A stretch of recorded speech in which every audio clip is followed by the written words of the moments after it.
उत्पत्ति अध्याय 8 जल प्रलय का अंत। परंतु परमेश्वर ने नूह और जितने बनैले पशु और घरेलू पशु उसके संग जहाज में थे उन सबों की सुधि ली। और परमेश्वर ने पृथ्वी पर पवन बहाई और जल घटने लगा और गहरे समुद्र के सोते और आकाश के झरोखे बंद हो गए। और 150 दिन के पश्चात जल पृथ्वी पर से लगातार घटने लगा।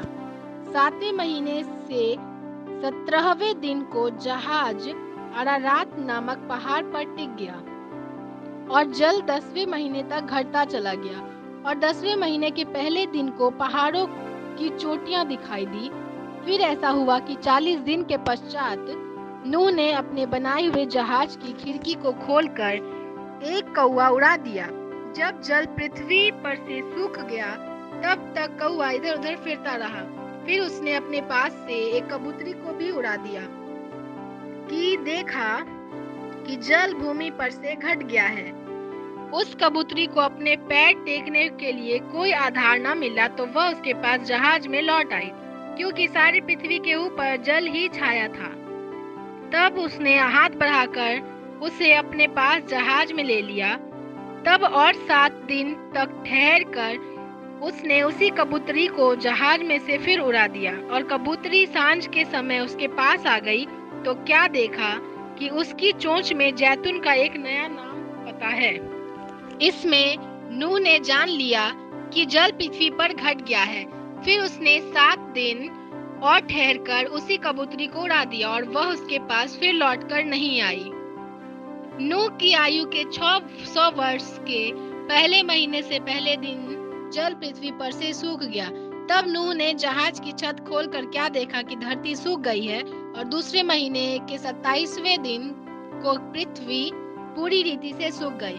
तब परमेश्वर ने नूह से कहा, तू अपने पुत्रों, पत्नी और बहुओं समेत जहाज में से निकल आ।